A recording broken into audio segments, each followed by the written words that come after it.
โอ้โห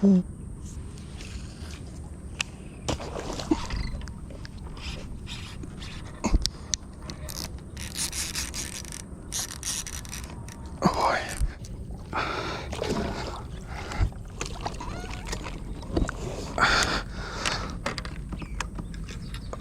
โอ้โหโอ้โห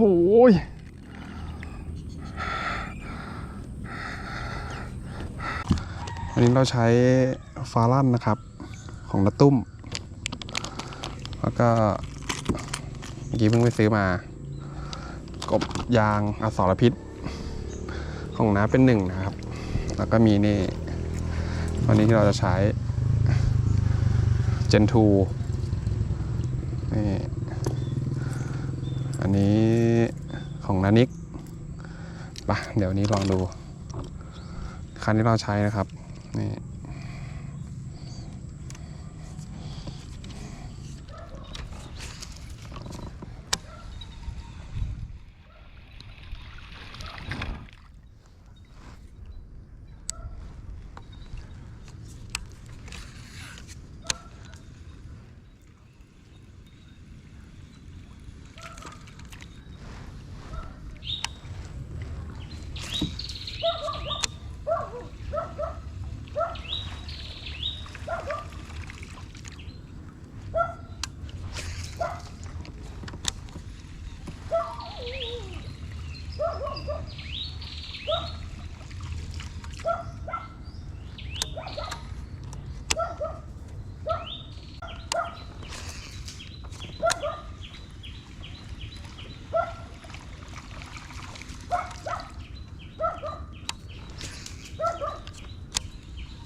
อุปกรณ์ที่เราใช้วันนี้นะครับเป็นไดว่าซิเลียนหมุนขวารอบ7คันเวทที่ใช้เป็น8 ขีด 14นะครับ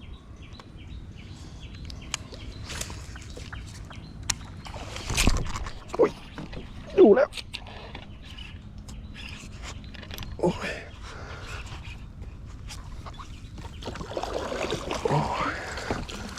ติดติดนะโอ้ยอยู่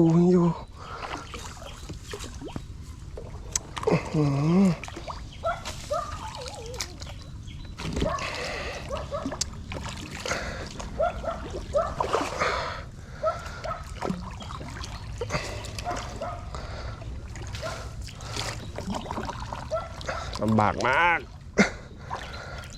อยู่ไหมเนี่ยโอ้ยอยู่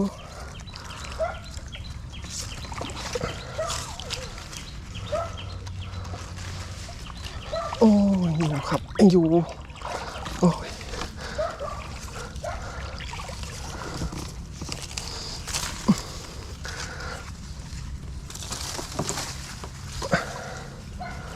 โอ้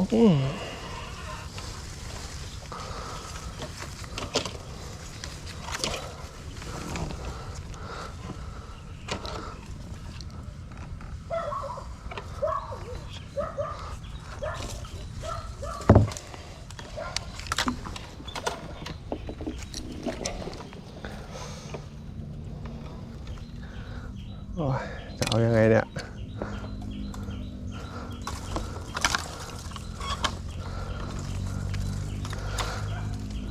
มีโอกาสหลุดสูง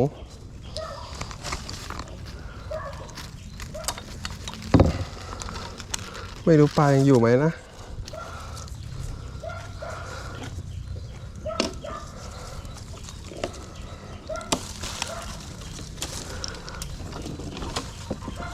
อยู่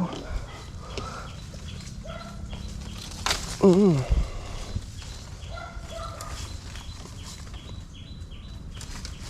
อ้ยเดี๋ยวหักน่าจะติดกิ่งไผ่อยู่นะ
เอ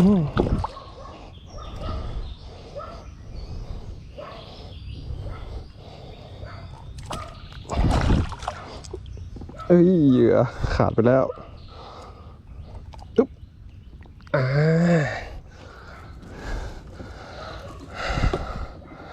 โอ้ย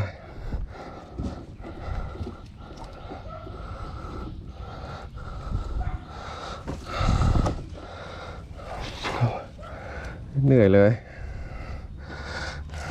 มันพันสายต้องปลดก่อน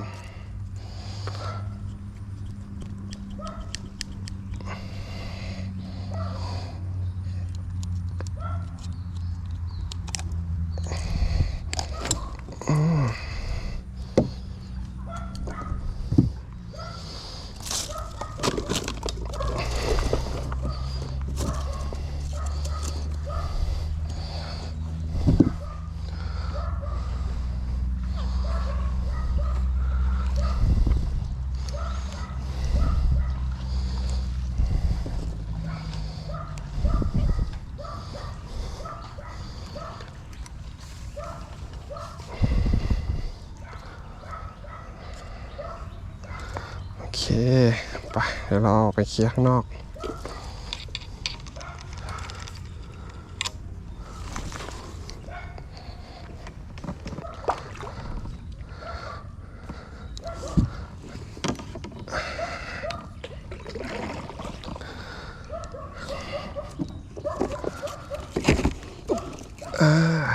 นี่โลกว่านะครับ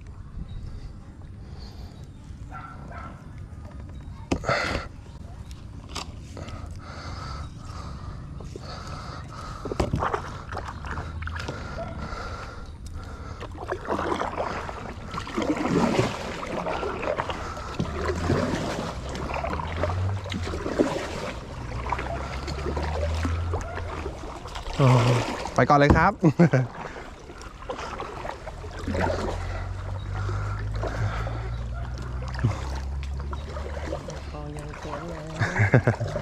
พายไปไหนครับเนี่ย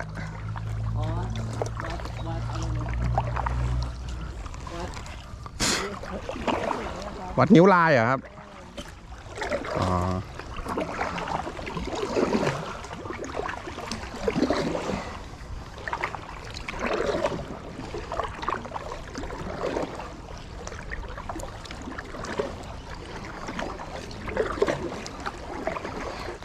เดี๋ยวปลาไปเก็บก่อน เพราะเราไปนานน่าจะตายแน่ๆ โอ้โหเรือเขาพายดีมาก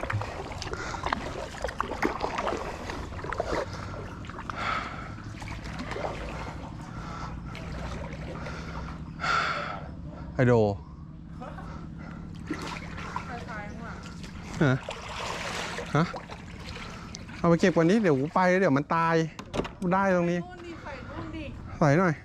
ไม่เอาไงตัวใหญ่ก็ เอา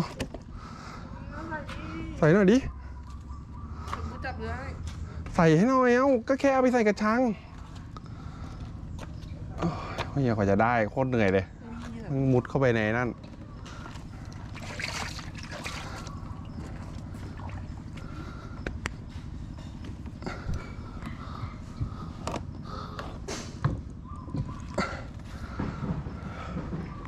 บ่ะดูกันต่อครับ เมื่อกี้ได้ปลาชะโดไปแล้ว ลองเทสดูเลยพายมาเก็บ เมื่อกี้นี่ครับเหยื่อเราใช้ ขาดไปแล้ว เมื่อกี้นะครับที่เราได้คือซุ้มนี้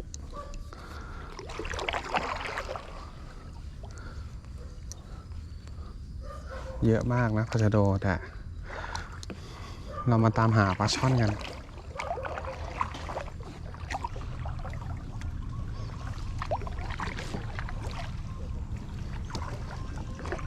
สวัสดีครับ อันนี้ตกปลาอะไรอะครับ ไอโดครับ โดติดได้ไหมนะได้ไหมยัง ได้แล้วครับ โอ้เจ๋งเลย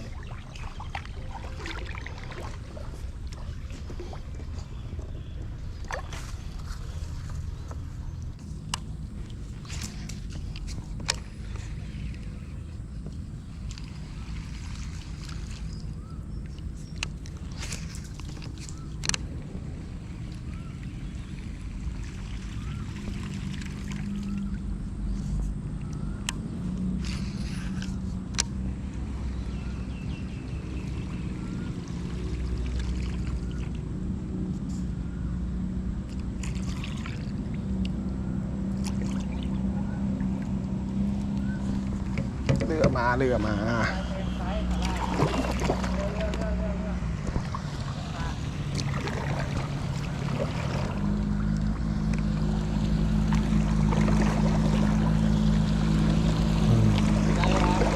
ไอโดได้อยู่ครับ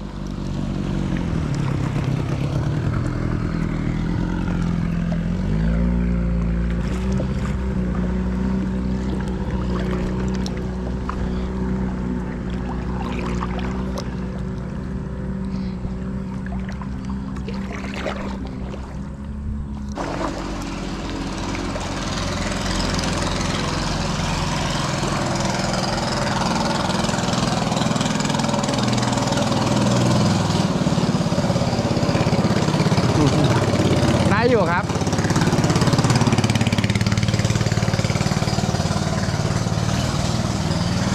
โอ้ยน่ากลัววะโอ้ไป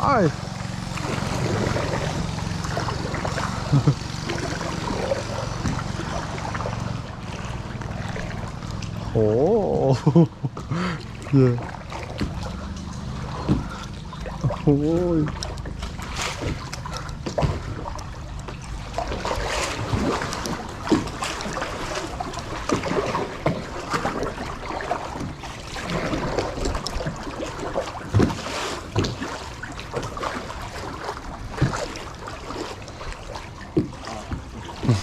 ดีครับโอ้ยเรือสวยเลย ได้เยอะไหม ได้โดครับตัวเดียว เพิ่งออกมา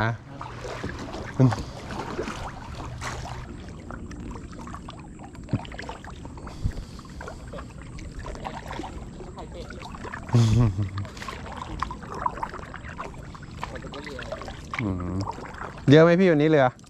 เยอะอยู่ครับ อ๋อ เขาแจ้งไว้60 โอ้โห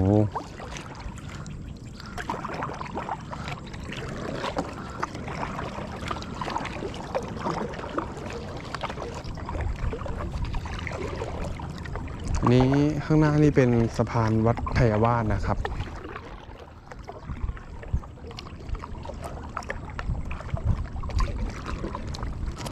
อันนี้เราจะเปลี่ยนมาเป็นตัวนี้สารพิษจับมือเลย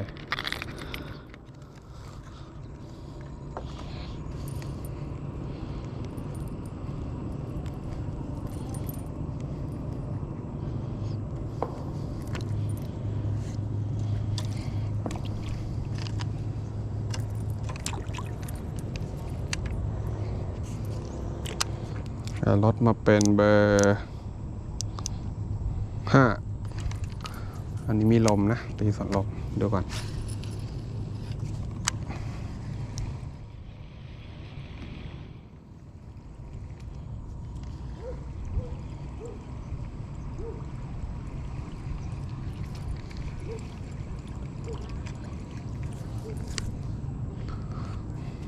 ได้อยู่แต่ถ้ามีลมเพิ่มอีกนิดนึง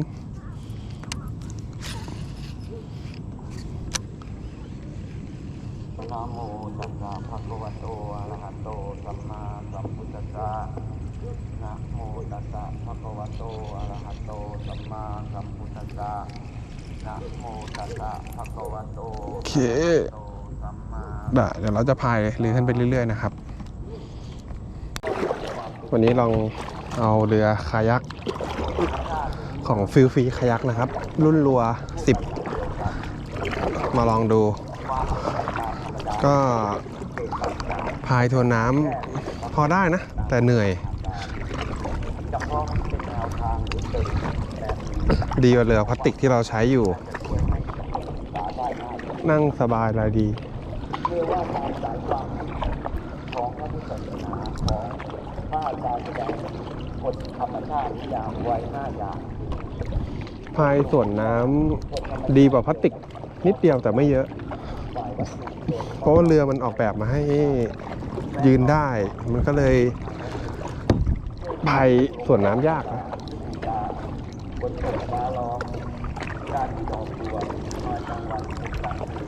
การกินน้ำ นี่มีเรือคายักวันนี้มีเรือคายักผ่าน40กว่าลำ นิยาม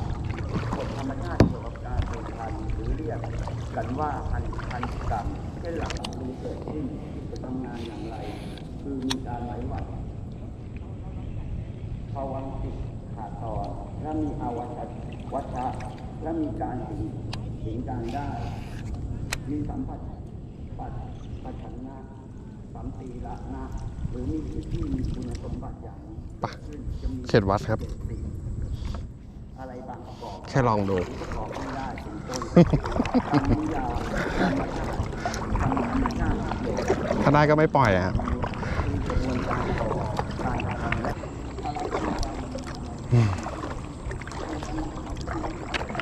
ออกตั้งแต่กี่โมงครับเนี่ย ออก7 โมงเช้าค เจ็ รั ด บ โมงเช้า อ๋อ ครับผม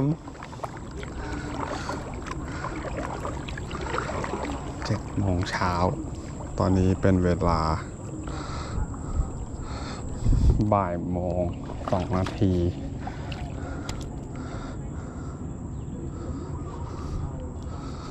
กี่ชั่วโมงวะ7 โมง ตอนนี้บ่ายโมง7 โมง8 9 10 11 12 13 6 ชั่วโมงเลยวะอ๋ออาจจะแวะไหน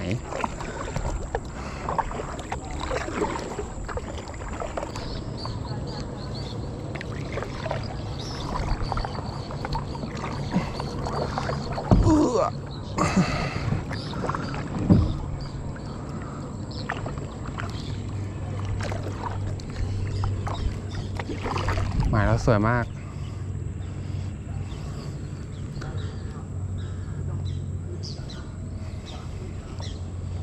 มาดูกันว่าจะมีตัวไหม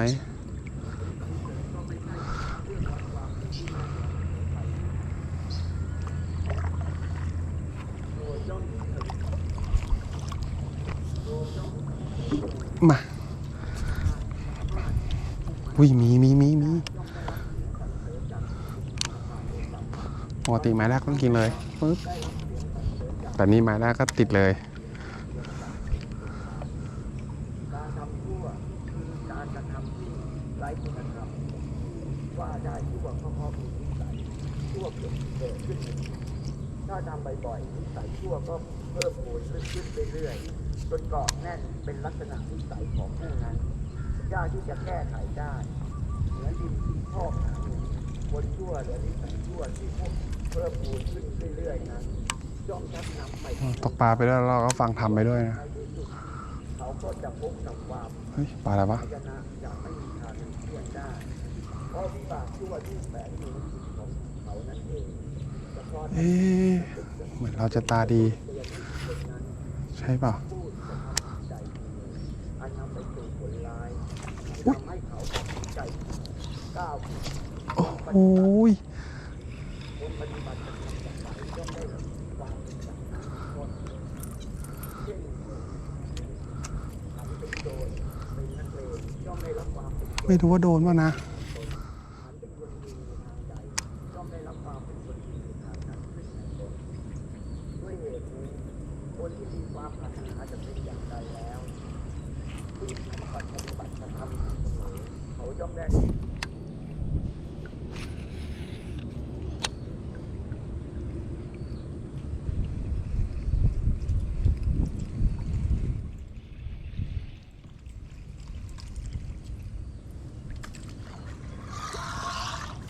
น่าจะมีปลาช่อนนะ ตามตลิ่ง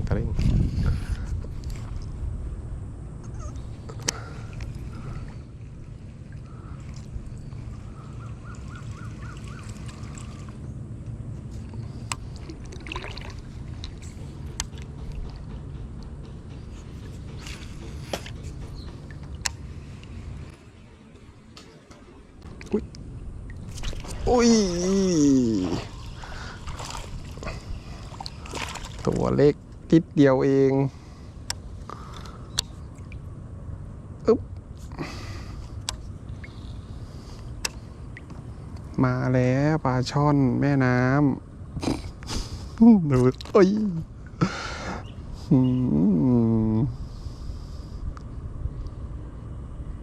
เดี๋ยวเราปล่อยเข้าไป เอาไปต้มยำก็กินไม่อิ่ม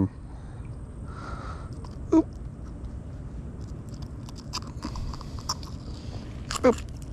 อุ้ย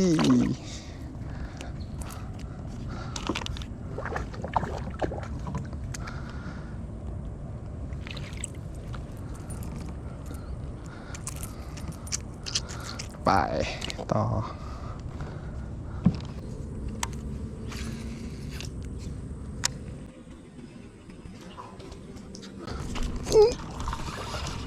มาแล้ว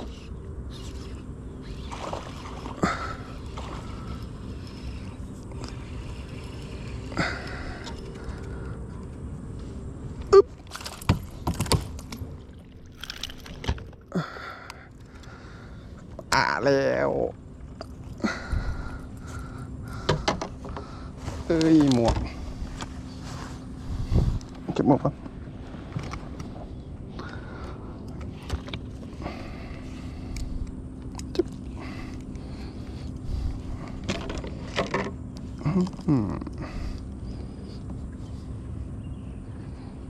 ประมาณ5 ขีด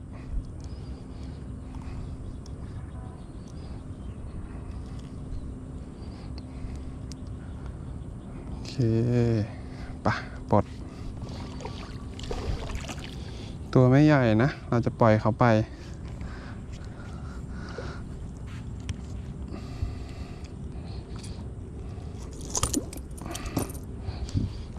นี่อียายาไปปึ๊บปึ๊บอุ๊ย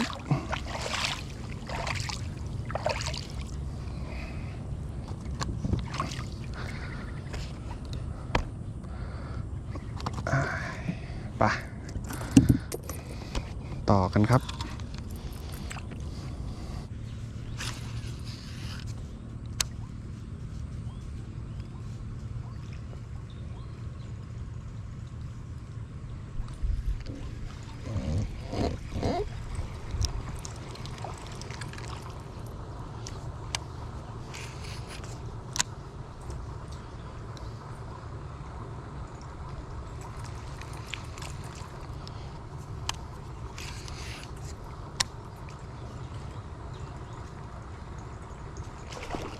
โอ้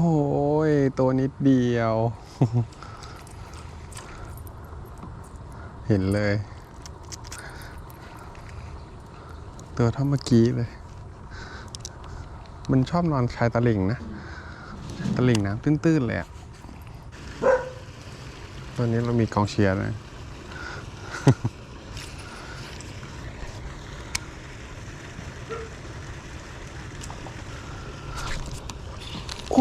โอ้ยน่าจะไซส์ดีด้วยอ่ะ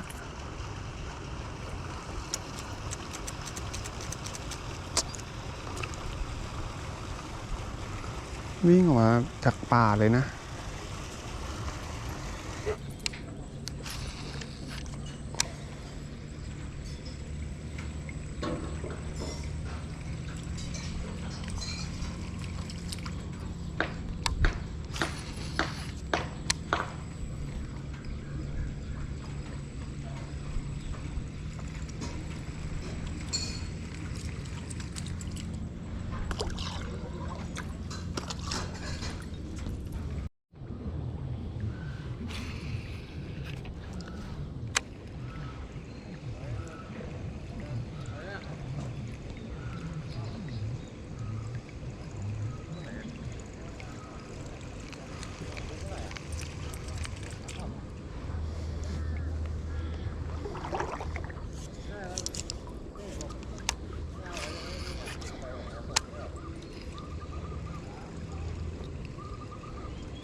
ลงคาถาเพียง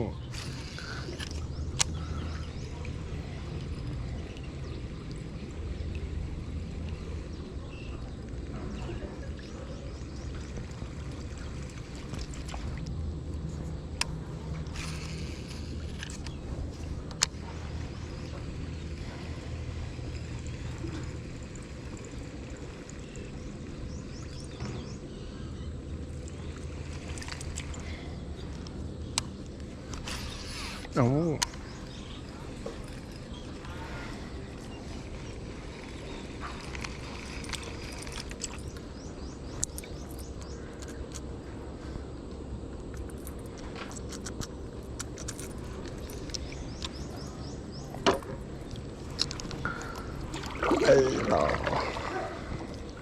ไปต่อกันนะครับอืมถ้าน้ำไม่ไหลน้ำนิ่งนะเรือพายดีมาก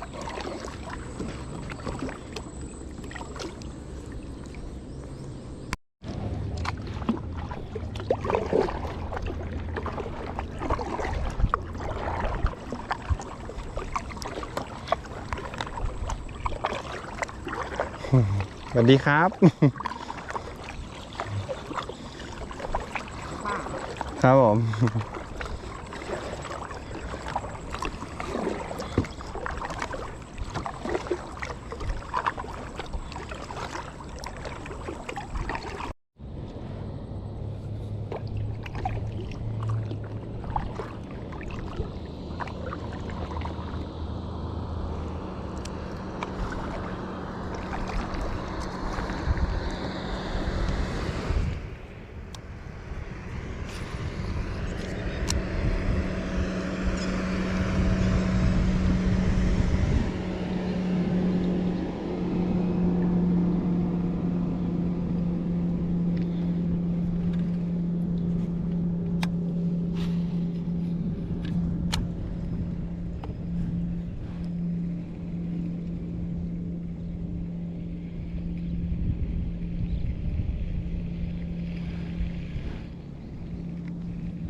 ตรงนี้ไม่รู้ว่าเขาทำอะไรนะเขาขุดปากแม่น้ำเข้าไปอ่ะ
น่าจะเจอลูกคอกไอโด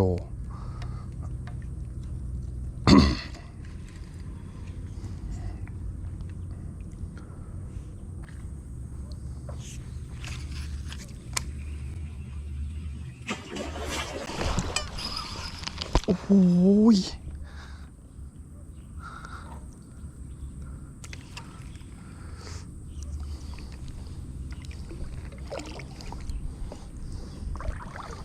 เบ็ดไม่เปิด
โอ้ย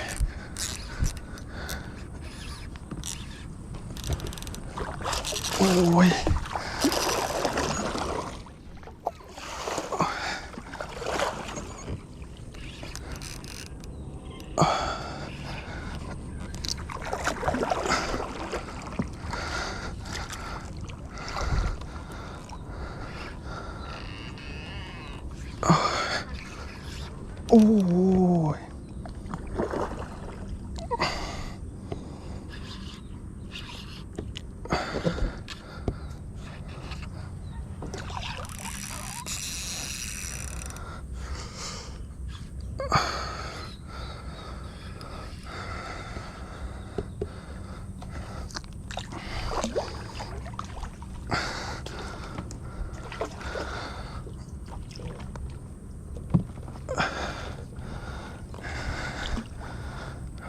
สายคัสเล็ก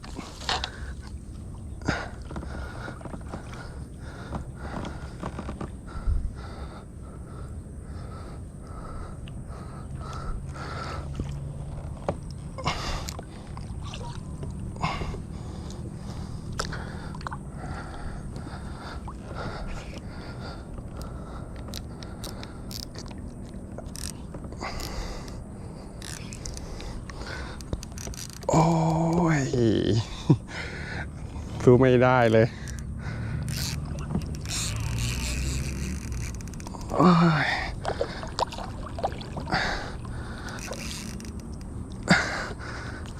ยกคันหัก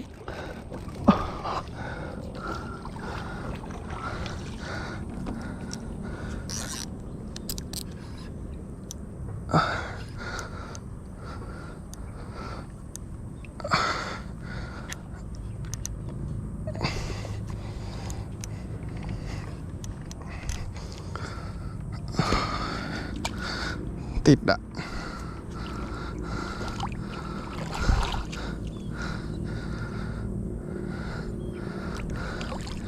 ไม่รู้หลุดไปยังนู่น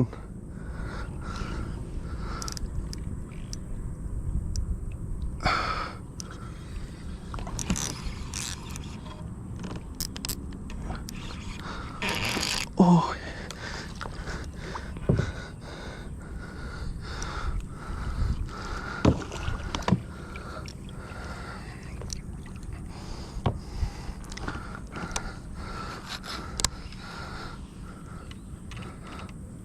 ออกมา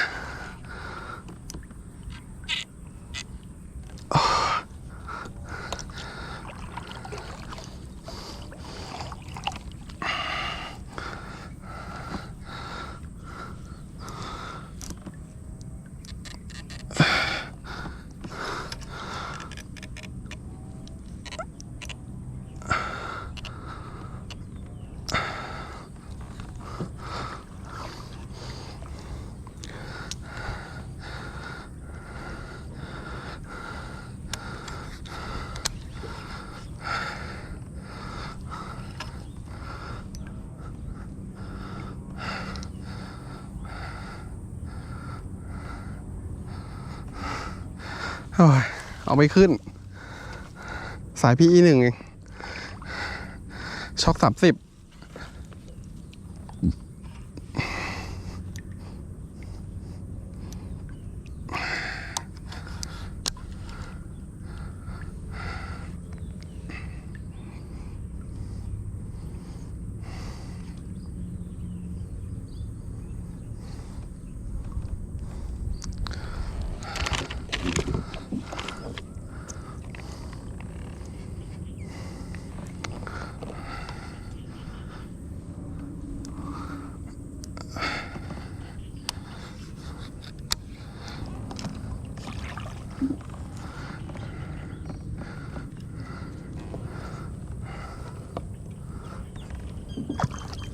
โอ้ย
โอ้ย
โอ้โอ้เฮ้ย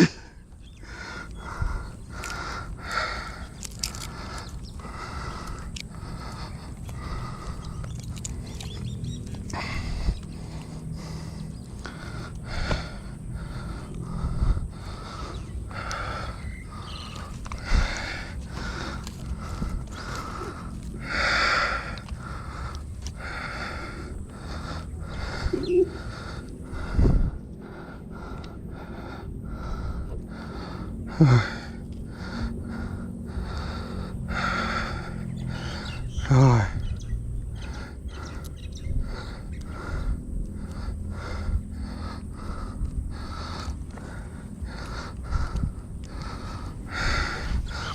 มือไม้สั่นเลย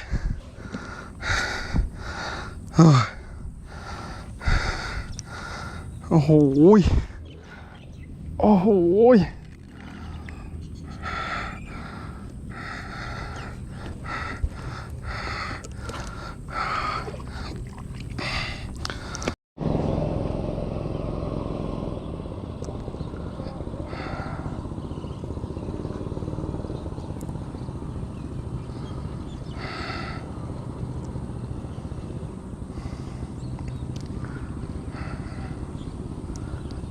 มีตรงนี้นะอีกหลายตัวเลย นี่เอ้ยโอ้โหยกไม่ไหว